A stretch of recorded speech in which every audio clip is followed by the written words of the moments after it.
Hello and welcome to another episode of the DVD Graveyard.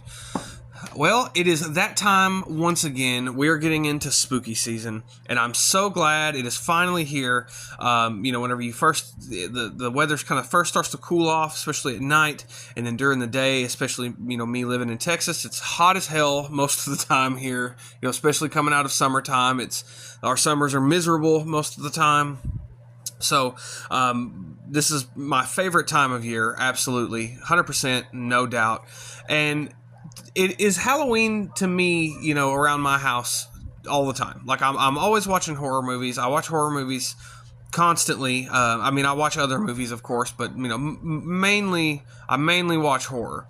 And so this is the time of year where it really, I guess, you could say it has meaning. You know what I mean? Like, it's something that just, it feels like it means a little bit more, and it just kind of goes with the time of year. And there's certain movies that I'll only watch during this time of year, or movies that I really get in the mood to watch during this time of year.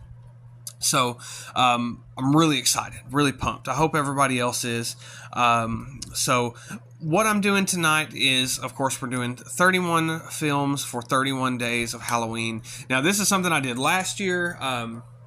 And I've done this for years and years. On my own time, I'll sit down and I'll make a list of 31 movies to watch basically every day leading up to Halloween, and then finish off Halloween night. And I always do a theme. Every year I've done a theme for this, or sometimes I don't. It doesn't matter. It's my list. I can do whatever the hell I want with it. Anyway, last year was 100 years of Halloween horror. So I started in 1922 with Nosferatu, and then I ended. It actually was 101 years, because I think I ended in 2023. I think. If I'm not mistaken. I can't even remember what all was on that list, let's say. But this year, the theme is strictly sequels. And boy, I gotta tell you, this one was kind of difficult to narrow down, because there are so many good horror sequels, and it was really hard to not just put an entire franchise on here. Like whenever I first wrote this list down, I had 4 Friday the 13th films on here, and I had 3 Nightmare on Elm Streets, and so it was kind of hard to narrow it down a little bit, especially like I said a minute ago. Sometimes there's certain series that I will binge during this time of year, or specific things that I will watch during this time of year. So it was hard to kind of pick and choose which ones I wanted. And I guarantee as soon as I get done with this and I listen back to it, I'm going to be like, shit, I should have added this instead, or I should have added this instead. And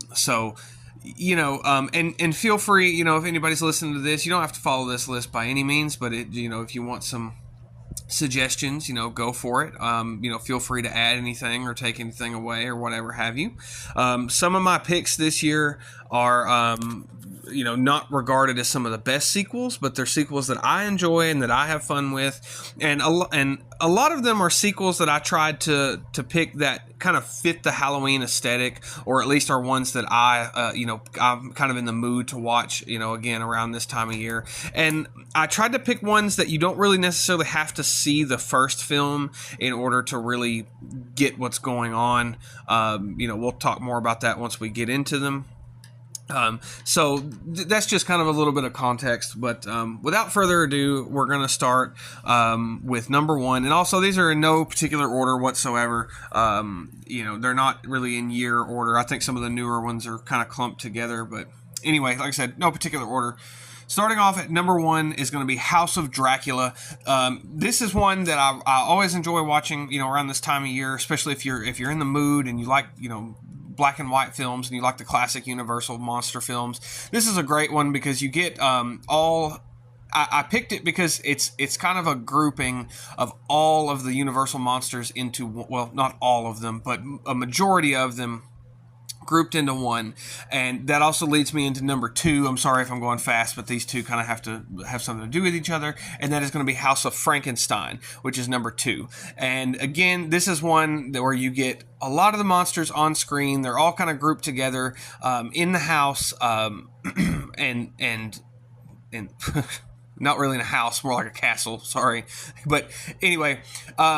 one of them, which I might get them backwards here. I'm sorry, I get the plots mixed up a lot. But House of Dracula, I believe, is all the monsters trying to search for a cure for their particular curses together. And then House of Frankenstein is the Frankenstein monster and Wolfman and Dracula. They're it's kind of a revenge plot, but they're both really fun movies that really kind of fit this time of year, and especially if you're in for a classic kind of old school Universal monster film. There's hundreds of sequels, seemingly hundreds of sequels that you could pick from, but these are two of my favorites, so I think that they kind of fit this time of year really well. So number 1, House of Dracula. Number 2, House of Frankenstein. Number 3 is going to be Taste the Blood of Dracula. Now, this is a Hammer Dracula film. This is, I think, the 4th or the 5th one, if I'm not mistaken. I can't remember. I think it's the fourth one with Christopher Lee, but the 5th one entirely in the series, because Christopher Lee was not in one of them. He was not in Brides of Dracula, which Brides of Dracula is a good film, but he's not in that one. But Taste the Blood of Dracula is not the best sequel in the series, but it is a lot of fun, and I really like it. It has a really nice Halloween aesthetic, and I love the build-up to Dracula in this story. It's just a lot of fun. Once we finally get Dracula on screen, it's just great. Like, it has a really nice build-up, has a really nice gothic atmosphere to it. Great film. Number 3, like I said, Taste the Blood of Dracula. Number 4, keeping with the Hammer films, is going to be The Evil of Frankenstein. Now, this one is one that I really enjoy. Out of all the Hammer, it's probably one that gets shit on a lot and trashed on a lot, but it's one that I think that most people, most casual viewers, would enjoy out of the Hammer Frankenstein films, because this one is the most Frankenstein-esque one. It's where I think it was funded. I think Universal had ties to this one, if I'm not mistaken. So they're actually able to make the Frankenstein monster look like the creature from the Universal films. So he looks a little bit more recognizable. Now, having said that, Curse of Frankenstein is the best one, the first one. That's the best one of the bunch, for sure. But this one just kind of holds a special place in my heart. It's a fun movie. I really enjoy it. Peter Cushing is great as always. Definitely cannot recommend this one enough. That's Evil of Frankenstein, from Hammer. Those are my 2 Hammer picks. I had a lot more Hammer picks in here. I think I had at least 2 more of the Hammer Draculas, and I think I had 1 more of the Hammer Frankenstein films, because Frankenstein and the Monster from Hell is actually really fun too. But I decided to narrow those down. And another thing, I tried not to repeat too much in a series. Like I said earlier, I tried not to do too many of Halloween, too many of Nightmare on Elm Street, etc., etc. Some of these do repeat, but I will mention that whenever we get there. Number 5 is going to be Phantasm 2, which is my favorite of the Phantasm sequels. I don't know why. A lot of people don't seem to really like this one as much, but I've always loved this movie. It's just really good. It has a really nice feel to it. I know that, Michael, the actor that plays Michael, was replaced, and I think that's a big complaint a lot of people have. But other than that, I love this film. It has that dreamlike quality that Phantasm is known for. Not as much as some of the other sequels, which Phantasm 3 is really good, and I even like Phantasm 4. I don't care so much for Phantasm 5, but that's, a story from another time. But Phantasm 2 has just always been my favorite sequel. I think it's just because this one used to play on TV a lot more than all the rest of them, so I've seen it a lot more, and I don't know, I just love the aesthetic of this. I love the atmosphere. Just everything about this movie, I love it. Again, this is one that I'll watch all year round, but as soon as it starts getting kind of chilly outside, this movie just kind of creeps into the back of my mind, and I just get super excited to watch it. So definitely don't skip that one. Phantasm 2, like I said, this is one that you don't really necessarily need to see the first one, because they do a recap. Same thing with Taste the Blood of Dracula. They sort of did a recap with the movie, the prior film, so you don't really need to see the first one, but it wouldn't hurt. So anyway, number 5, Phantasm 2. Number 6 is going to be Halloween 3 Season of the Witch, which this movie was hated and hated and hated for a very long time, but people have finally started to kind of come around to this movie, in recent years. But I remember growing up, people hated this movie. Like, even my parents, we had all the Halloween films at the time on VHS, all the way up to Resurrection, because that was the only one that was the one that we were up to at that point. But they didn't have Halloween 3. They never had Halloween 3, and I always wondered why there wasn't one. And even my parents said it sucks. But everyone's complaint, of course, is that there is no Michael Myers. Well, regardless of the lack of Michael Myers in there, Halloween 3 is one of the best Halloween sequels. I mean, hands down. Like, if I were to rank all these and included Halloween 3, so if I ever do a ranking, I probably won't include Halloween 3 because it will be up there in one of the top sequels. And what I tell most folks, if they have a problem with it, I'm like, don't think of it as a Halloween sequel. Think of it as its own thing, because it very much is. It is absolutely its own film. Got a great plot. Tom Atkins in this film is great. He's one of my favorite actors, especially in all these 80s horror films. He's always a delight to see on screen. Fun guy, really nice guy from what I've heard. And he plays this role in this film so well, and he's so believable. And I love the ending to this movie. I'm not going to spoil it if anyone hasn't seen it. I'd like to review this one eventually down the line, but great movie. Highly recommend it. Halloween 3, Season of the Witch. Absolutely check that one out. Number 7 is going to be Psycho 2. Now, Psycho, the first Psycho is always in my watch list for Halloween. It's one that always makes it in, that I always will watch around this time of year. I don't know why. It's just one that I grew up watching, and I don't know. Again, it's one of those that just kind of pops into my head. And Psycho 2 is one that I hear a lot of people kind of talk shit about it. I mean, not as much as, like I said, with Halloween 3, but all the hate that it got over the years, which reminds me, I've always loved Halloween 3, which is something I meant to say a minute ago. But Psycho 2 is the same way. I've always loved this movie ever since I first saw it, and I don't know why. There's just something about it. The atmosphere, the old house is just, Anthony, I almost said Popkins, like. Anyway, Anthony Perkins comes back as Norman Bates. Just does a fantastic job, as always. He was such a great actor. Rest in peace, Anthony Perkins. But this one is great. This follows Norman coming out of the insane asylum after he, did what he did in Psycho. And, of course, I'm not going to spoil that. If anybody doesn't know what happens in that movie, you should absolutely check that one out. But Psycho 2 is so great. Love this movie. Love it to death. Always have loved it. And, again, this is one that always used to come on TV. Kind of like I said with Phantasm 2. This one was always on TV for some reason. So I always caught this one around this whenever, like, they would do the AMC, excuse me, I guess the Fear Fest or whatever the hell they called it. But I always remember seeing this one on TV all the time. So maybe that's why. But anyway, number 7, Psycho 2. Number 8 is going to be Aliens, which is another, again, one of my favorite sequels in the Alien franchise. This one is so great. Again, this is one that I feel like you don't really necessarily need to see the first movie to get what's going on. But again, it wouldn't hurt. But this one, I feel, it's starting to get some shit, nowadays. Like, I hear some people saying that it kind of takes away a lot of the stuff, that Ridley Scott had established in the first film. A lot of the mystery, which I get that. I understand where people are coming from, but it added so much. Like, I mean, that's where we get the Queen alien, we get the badass Colonial Marines. And it's such a great movie. It's got such a great tone and great atmosphere. Again, I'm going to say that probably 100 times because that's usually what my lists are all about is or that's what it's all about for me is atmosphere, but this movie is so much fun. I love Aliens. I can't recommend it enough. It's action packed. Got some great horror elements in it. And it definitely is, to me, I tell a lot of folks, this one is more of an action film than it is a horror film. But regardless, it is a great film. Great installment in the Alien franchise. I almost put Alien 3 on here just because that's another one that I always kind of get in the mood to watch around this time of year.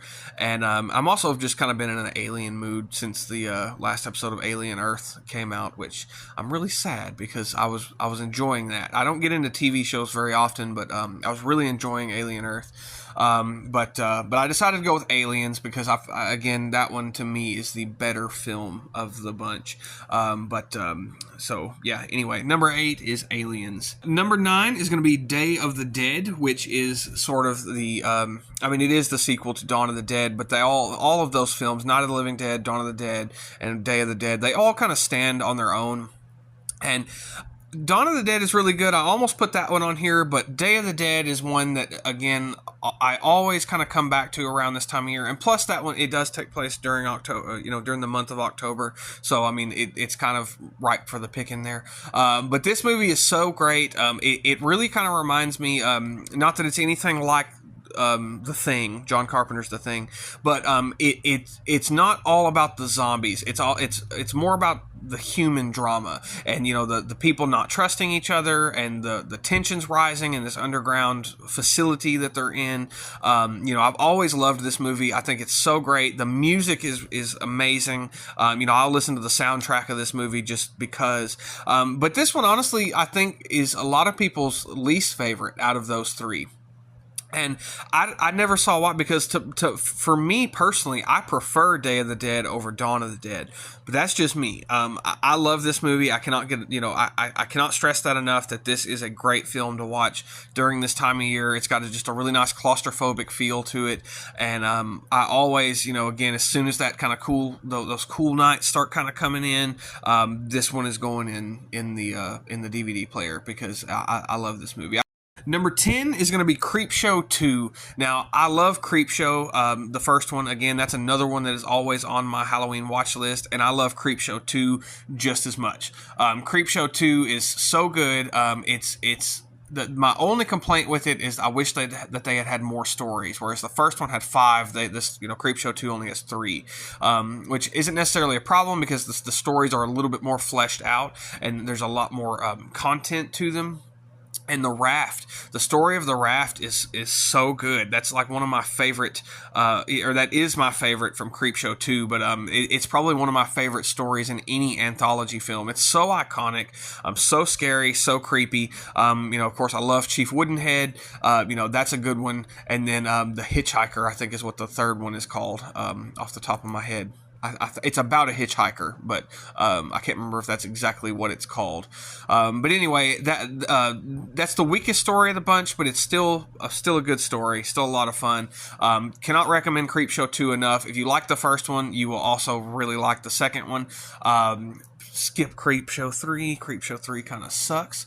Number 11 is going to be The Howling 4. Now, this is a sequel that really kind of gets a lot of shit. I almost put Howling 3 on here because that's probably my favorite sequel, but I really like this one because this one has more of a sort of a Halloween feel to it, to me, and it's more or less sort of a retelling of the first film. So, again, it's one of those, which all of them are kind of standalone films. You don't really need to, none of them really share any sort of continuity, so you don't really need to see any of them before. Howling 2 would have been a great one to put on here too, but I don't know, there's always been something really special. Again, this one kind of holds a special place in my heart for some reason or another. I don't know why I've always liked this one, but like I said, it's sort of just a retelling of the first movie.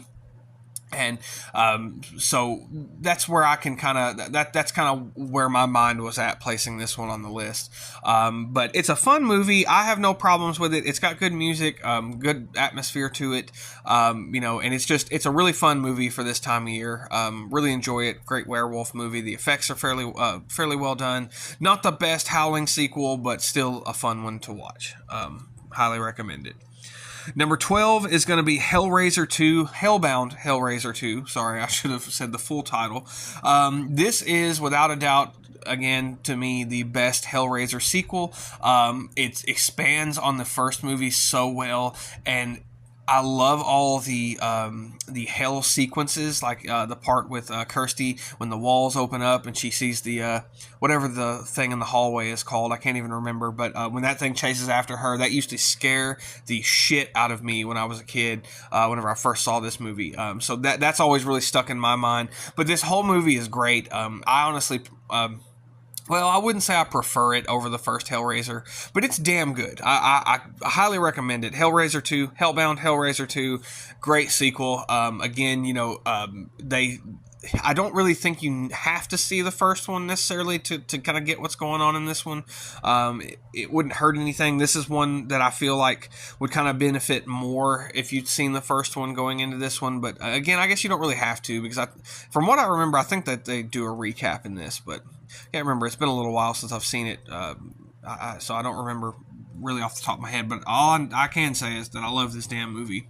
So, number 12, Hellbound, Hellraiser 2. Number 13 is going to be Evil Dead 2, which, again, this is one that I love the first Evil Dead, but this one, again, is sort of a loose retelling of the events of the first Evil Dead, so you can go directly into this one. And I think that this is one that a lot of people prefer out of the series. They prefer this one over the first Evil Dead, which I get it. There's just a lot more going on. The effects are done a lot better. It's a damn good, it's a... I don't want to say Sam Raimi's masterpiece, because it's not necessarily a masterpiece, but it is a damn good film. If you like a good horror comedy with loads of gore and just ridiculous, over the top, again, just copious amounts of gore, you will enjoy this movie. So number 13, Evil Dead 2, followed by number 14, Army of Darkness. I feel like that both of these kind of are a great little double feature to watch back to back, because they lead directly into one another, whereas, like I said, Evil Dead 2 is sort of a loose retelling of the events of the first movie. Army of Darkness picks up directly after Evil Dead 2 leaves off. So I feel like these two are a really good pairing to watch. And Army of Darkness has a really good Halloween feel to it. I really enjoy it. It's comedic, but it's also just... I don't know. There's just something about this movie that I've always really liked. Bruce Campbell is better than ever. This one, like I said, as far as horror comedy goes, this one, boosts the comedy way up compared to the first and second film, I should say. And it's just a fun time. Like again, I can't recommend it enough. Both of these movies are great back to back. Maybe sit down and have a double feature one night with both of them. So number 14, Army of Darkness. Moving on to number 15 is going to be Pumpkinhead 2. Now, I actually recently reviewed the first Pumpkinhead film, and I said in that video that I think I said I didn't really care for Pumpkinhead 2 very much, which it's not a great sequel, but it's definitely the best sequel of all of the films. And I've watched it again since then, and it's kind of grown on me a little bit more, which, again, this is another one that's always kind of held a special place in my heart. So I've never just hated this movie, but watching it again, I was like, it really isn't as bad as I kind of made it out to be, or as I remembered it being. Now, it does change a lot of the lore in, with Pumpkinhead, like in the Old Witch is changed for whatever reason. I don't know why they changed so much in this movie, which is silly, but at the same time, it kind of works well to make this one kind of a good standalone piece, whereas like Pumpkinhead 3 and 4, they try to lean into, they bring Ed Harley back, is one thing. And plus, those just aren't the best sequels. Again, Pumpkinhead Ashes to Ashes, I still don't hate it, but it's still not a great film. But anyway, Pumpkinhead 2 is a lot of fun. You get some really good kills in this movie. Pumpkinhead looks really good, and it just has a really nice kind of Halloween feel to it. Jeff Burr directed this, the same man who did Texas Chainsaw Massacre 3, which is probably... it's fine. It's not a bad sequel in that series, but anyway, I'm getting off topic. But Pumpkinhead 2, fun movie, highly recommend it. It's a good little standalone kind of monster film. So number 16 is going to be Nightmare on Elm Street 3: The Dream Warriors. This, to me, is probably the best Nightmare on Elm Street sequel. It's so much fun. I think this is pretty much everybody's favorite Nightmare on Elm Street sequel, just because it's so good and it's got so much going on in it, and you really care about all the characters in this movie. I love the kind of isolated sort of setting in this movie where they're all kind of in the hospital. They have all their powers or whatever have you.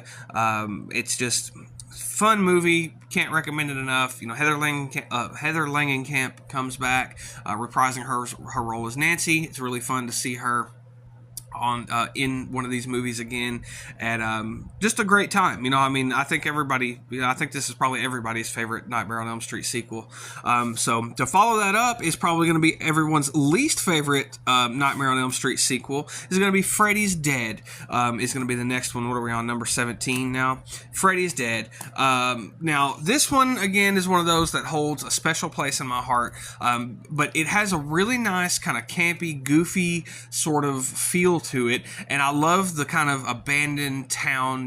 Like they go back to Springwood, and it's all abandoned, and it just kind of, it has this really bizarre kind of feel to it, and it has a really nice kind of dreamlike quality to the whole film. And that's why I think that's one reason I like it so much, is just the atmosphere of this, which I know I've said that probably 100 times, but I don't know. There's just always been something about Freddy's Dead that I've really liked. Oh, excuse me. And like I said, I know that most people hate this one. I know this one gets trashed on a lot, but I love this movie. It's got some great comedy in it, some really goofy, sort of silly, over the top moments in it, but all in all, I really enjoy it.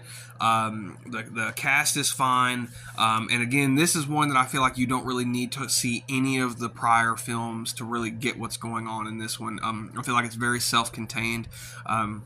Same thing with Nightmare on Elm Street 3. I feel like that one is pretty well self-contained, but this one more so. I think Freddy's Dead is a lot more self-contained. So, number 17, Freddy's Dead.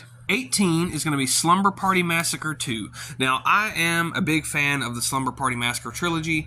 They are a fun little set of movies, all three of them. The third one is not the best, but I still do enjoy watching it because it's really silly. But the second one is a lot of fun, and I kind of put this one here because it sort of kind of plays off the whole Freddy Krueger aspect, because it's sort of a killer in your dreams kind of thing. It's much different than the first film, and it has it has a lot more of a dreamlike quality. But I really like the cast in this movie, and if you're just wanting to sit back and watch something just kind of silly and goofy, again, pairs well with Freddy's Dead, I think. This is a good one to watch. It's got some really good gore scenes in it. I like the cast. I know the one girl in this one is from, speaking of, which movie did I talk about that she was in? I can't even remember. Oh, she's not in Psycho 2, but she's in Psycho 3, and then she is also in Friday the 13th Part 5. Cannot remember her name, but I'm sure I'll throw a picture of her up there, but this one has a really good cast, very fun movie, good music in it, and it's a great little kind of, it's a good one to kind of order a pizza and just kind of get some snacks and stuff and sit back and just check this one out, because it's really goofy, really silly, but it's a fun movie. And I like the killer in this movie. He's kind of ridiculous, and it has nothing to do with the first one, but I do like the killer. And again, this is another one that's very self-contained. You do not need to see the first one to really get what's going on in this one. Same thing with the third one. From what I recall, you don't really need to see any of the prior ones to really get what's going on. I feel like they're all pretty well self-contained. So, Slumber Party Massacre 2. Number 19 is going to be Wishmaster 2. This is another one that I feel like gets some shit by a lot of folks, because this one is kind of silly, but there's just something about this movie that I've always really enjoyed. I like the whole, how it takes place in a prison. It's a really fun movie. Got some really silly, goofy kills. There's a scene where the guy says something, he's like, I wish he'd go fuck himself or whatever, and then the guy literally does go fuck himself. Very funny. I don't want to spoil anything, but this movie is so much fun. Wishmaster 1 and 2 and 3 and 4, they're all really fun movies. Number 20, this was a hard one for me, is going to be Friday the 13th, Jason Lives, Part 6, Jason Lives. Now, I knew I wanted to put at least one Friday the 13th movie on here, but I didn't know which one I wanted to do, and I wanted to pick one, because Friday the 13th to me is a summertime. They're usually summertime movies. They're ones that I always watch, in early summer, late spring, early summer. I don't know why. That's just how I am, and that's the kind of vibe that those movies give me. But this one, Jason Lives, gives me the most kind of Halloween feel, and it's not the best one. It's definitely not my favorite sequel. I know it's a lot of people's favorite, but it's definitely not my favorite by any means, but it is still enjoyable and it's fun. It's got some really good kills in it. This is the first time you really see Jason in the full front of, you see him in the entire movie. They're not holding anything back, and it's really, I think, what a lot of people want whenever they go in to watch a Friday the 13th film.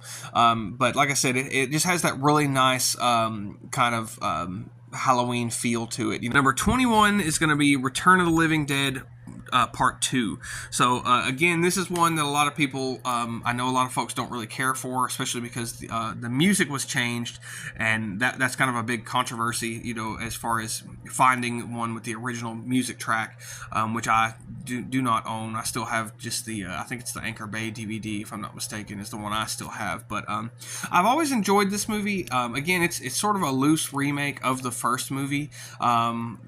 And that's really funny. I didn't even realize that I was going off Friday the 13th Part 6 and then Return of the Living Dead 2 with, Tom Matthews being in both of those movies. But this is a fun one, with Tom Matthews coming back in this one. Again, it ignores the events of the first movie completely. Again, just sort of a loose remake of the first movie. So, I do enjoy it. It's fun. I have a good time with it every time I sit down to watch it. It's got a really nice kind of spooky Halloween time feel to me. I like it. It's a good movie. So anyway, number 21, Return of the Living Dead Part 2. All right. My number 22 is going to be Pet Sematary 2. This was a one, again, that I grew up, it's just always being on TV. Like, I remember seeing it on TV all the time. And there's just always been something about this movie. It's got a really creepy vibe to it, especially with Clancy Brown in this movie. He always gave me the creeps, as the creepy, sheriff guy. Like, he just always really freaked me out, like, growing up watching this. But I've always loved this one. It's so sad in parts, like when the dog dies. That part always really gets to me. Very emotional movie, but very good. I really like this one a lot. Again, you don't really need to see the first one to really get what's going on in this one, but it's a great time. Can't recommend it enough. Pet Sematary 2 is it's a great horror sequel in general. Not even just, but just, well, I think that's the only Pet Sematary sequel. Yeah, I think just the first one and the second one, if I'm not mistaken. But yeah, it's such a damn good movie. Again, cannot recommend it enough. Has a really nice Halloween vibe to it. Great movie. Number 23 is going to be Child's Play 2. This is my favorite Child's Play sequel. I don't mind the third one too much, but Child's Play 2 is definitely where it's at. This is another one I grew up watching on TV all the damn time. It was always on the AMC Fear Fest thing that they would do. It was always there. I've always loved this movie. It's very creepy, with Andy being alone in the house with Chucky, and just not really alone, but Chucky's in the house and all this kind of weird shit's going on, and he's trying to explain, that, again, much like the first one, he's trying to explain that Chucky did this, Chucky did that, but the foster parents are not believing him, not taking his word for it, until it's too late. And I love the parents in this movie. They're so believable, and you really feel really bad for them. I do anyway, really bad for the mom in this movie whenever she gets it. Just, again, this movie just has a really great kind of Halloween time feel to me. This is one that I always kind of get in the mood to watch around this time of year. So, number 23 is Child's Play 2. Number 24 is going to be Texas Chainsaw Massacre Part 2. This is a really great sequel. This is actually the best sequel in the Texas Chainsaw Massacre lineup.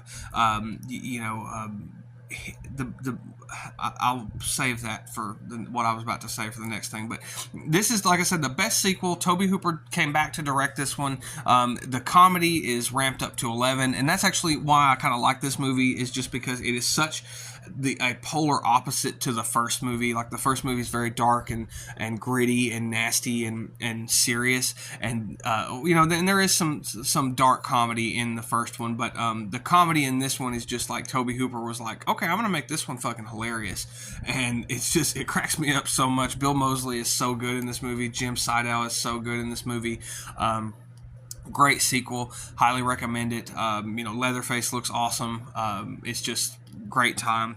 And number 25 is going to be my favorite sequel, which is going to be Texas Chainsaw Massacre: The Next Generation. So hear me out again, going back to what I said earlier about Slumber Party Massacre 2. If you're just looking for something silly to kind of put on, something goofy and ridiculous to watch, this is right up that alley, because this movie is great. Now, like I said, Texas Chainsaw Massacre 2 is the best sequel. Texas Chainsaw Massacre: Next Generation is my favorite sequel, and the reason I say that is just because I watch it so much more than any of the other sequels that come out, because it's so stupid. Like, it is so ridiculous. Matthew McConaughey steals the show in this movie. He is such a crazy, over-the-top character in this movie. I cannot get enough of his character. I mean, it's great. It's such a fun time. Like I said, I know that this movie is really bad, and a lot of people dislike it, but I love it. Like, I've got a soft spot in my heart for it ever since the first time I saw it. Again, this is one that you can watch without having watched any of the other sequels. It is honestly a loose remake of the first movie, I think is what Kim Henkel was trying to do. Anyway, I love this movie. I am an apologist for this movie, and I will always love this, and I will always watch it. Like I said, if you're in the mood to watch something goofy, ridiculous, and silly, this is one to put on me. But anyway, 25, Texas Chainsaw Massacre: Next Generation. Number 26 is going to be Wrong Turn 2. Now, I almost put Wrong Turn 5 on here because that one actually does take place on Halloween. But I decided to put Wrong Turn 2 on there instead, just because it's a lot more, it's so much more fun. This is such a great sequel in the Wrong Turn franchise. And it really, like, the first movie, and it's so funny, coming off the first movie, because the first movie was so serious and dark and had that kind of Texas Chainsaw Massacre quality to it, and then the second one just goes off the fucking wall. Like, it just gets silly. There are so many kills in this movie. The gore is just over the top and outrageous. Fun time. This one doesn't really feel like a Halloween movie to me, but it's one that I really like watching around this time of year. Late September, early October, this one's going on because it's so much fun. Definitely recommend it. Again, if you're wanting to watch something just ridiculous and silly, this is a good one to throw on. So, leading up to number 27 is going to be Jeepers Creepers 2. Now, this one is definitely the best Jeepers Creepers sequel. I guess I could have put Jeepers Creepers Reborn on here. No, that movie was awful. No, Jeepers Creepers 2 is a lot of fun. It's the closest one to the first film. And again, I feel like you really don't need to see the first movie to enjoy this movie. I think it kind of stands well on its own. Great film. It has a really, it doesn't really have much of a Halloween feel to it, but it's just it's a fun one. I think that the first one definitely fits that kind of Halloween aesthetic a lot better. But again, this is only sequels, so that's so I wanted to squeeze a Jeepers Creepers in there, so we got Jeepers Creepers 2. All right, we're in the home stretch now, so let's see. Number 28 is going to be Hatchet 2. So I love Hatchet 2. This movie is so much fun. I've always loved Hatchet 2 ever since I first saw it. It's actually, I go way back with this movie whenever it first came out. I still remember getting the DVD, like brand new. I got the DVD at a pawn shop, but it had just come out, like whenever I got it. And I've always loved it ever since I first put it in for the first time. It really has a nice Halloween feel to it. They really explain a lot more of the backstory to Victor Crowley in this one, which, Victor Crowley is one of my favorite of the modern slashers. It's a shame he didn't get as big as Art the Clown did, because I personally prefer Hatchet over Terrifier, but that's just me. But Victor Crowley is such an awesome and sympathetic movie monster, I guess you could say. But Hatchet 2 is a great time. I highly recommend it. It does pick up directly where the first movie left off, but because they changed the, we get Danielle Harris in this one, changed from the actress from the first film. It kind of, you're not... I don't know. That first movie is so great, but I guess going into that and then going back, it'd be kind of jarring. But anyway, regardless, I definitely recommend Hatchet 2. It's a great film. Where they all go into the swamp to hunt down Victor Crowley. So much fun. You get a great cast in this movie. Horror movie all stars. Tom Holland is in this movie. R.A. Mihailoff was in this movie. Kane, almost said Victor Crowley. Fucking Kane Hodder is in this movie. Tony Todd is in this movie. Danielle Harris is in this movie. So many great horror actors are in this. Highly recommend it. Number 29 is going to be Terrifier 2. Now, it's not the best Terrifier sequel, which I think is Terrifier 3, but Terrifier 2 definitely has that Halloween feel. And again, I feel like it really stands on its own. This is the first one I saw, and like I think I've said in a past video, I didn't really care for this one too much when I first saw it, but it's grown on me in the past few years. I still think it's too long. I think it could have been a little shorter in places, but I do like this one. Especially around this time of year, it's such a fun Halloween movie. You get some great gore, excellent practical effects. Art the Clown is terrifying. Not as good as Victor Crowley. Me personally, that's just my opinion. But Terrifier 2, absolutely a fun film. I love watching these. Like usually, I'll watch Terrifier 1 and 2. Around Halloween, and then I'll wait till Christmas to watch Terrifier 3, because that one is a Christmas film, but I just think it's great to kind of have that space between it, because you kind of experience that space that the character experiences between films. Terrifier 1 is also excellent Halloween film. I prefer that one over the second one personally. I don't know why. I've just always really liked the first Terrifier over the second one, but the second one is a great time. Again, only doing sequels, so Terrifier 2 it is. All right, number 30 is going to be Halloween 2018. Now, I know I've said in the past that I really don't, I'm getting kind of tired of all the legacy sequels and stuff, but this is one that I really did enjoy. I really liked Halloween 2018. I remember when it first came out, I saw that first trailer come out. I was super pumped to see that, in theaters. I watched the trailer probably 30 times, trying to, just in anticipation to go see it, and I loved it. I thought it was a great time. To me personally, I feel that it was very unnecessary. But if they're gonna do a sequel to Halloween, all these years later, I think that this one did it justice. I think it did perfectly fine. I love seeing Jamie Lee Curtis come back and kind of see what she's been up to for the past 40 years or so.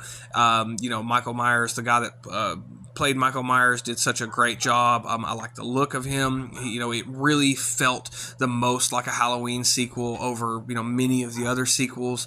Had the best looking Michael Myers from, compared to a lot of the other sequels.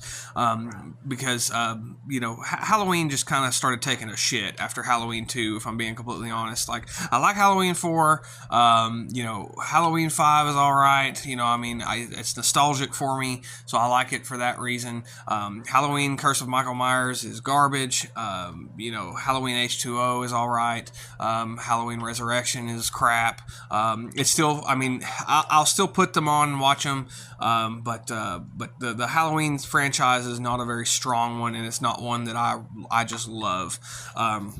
But then when we come back to Halloween 2018, I felt like that really rejuvenated the franchise in the way that it needed to be done.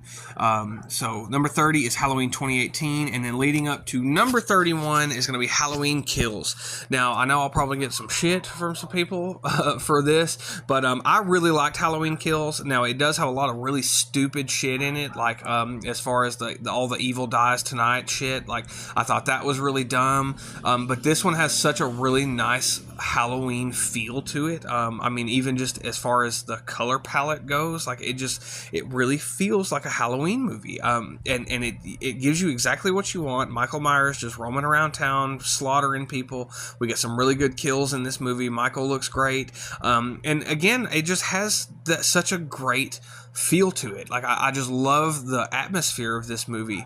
And it's one, again, it has a lot of problems, but it's a really fun watch. And I think it's a great double feature with Halloween 2018 and then going into Halloween Kills. I think it's great. All three of them are fine. I felt like the whole Ends trilogy was kind of unnecessary, but we have them now, and I can't complain none. I also do like the flashback in Halloween Kills, but I personally felt like it was a missed opportunity. I feel like they could have fleshed out Michael Myers a lot more, and honestly, I wish the whole movie would have been a flashback to 1978, because that would have been badass. Like, I thought that would have been great. But again, we're here now, and we have what we have. Anyway, that is 31 horror films for 31 days of Halloween. I hope you enjoyed this. Like I said, feel free to, take this list on your own and watch any of these, or change them, or take them off, or create your own list, whatever have you. You do you. If you have a list that you like to do, of sequels or prequels or whatever, or just a plain, 31 films for 31 days, leave it in the comments if you like. I'd like to see what everybody else is watching around this time of year. Because this is a special time of year for all of us horror fanatics. It's when we actually get to be somewhat normal, in a way. But normal's kind of overrated anyway. So anyway, I hope you enjoyed this episode of the DVD Graveyard. Stay tuned for the next episode, and as always, have a good night and goodbye.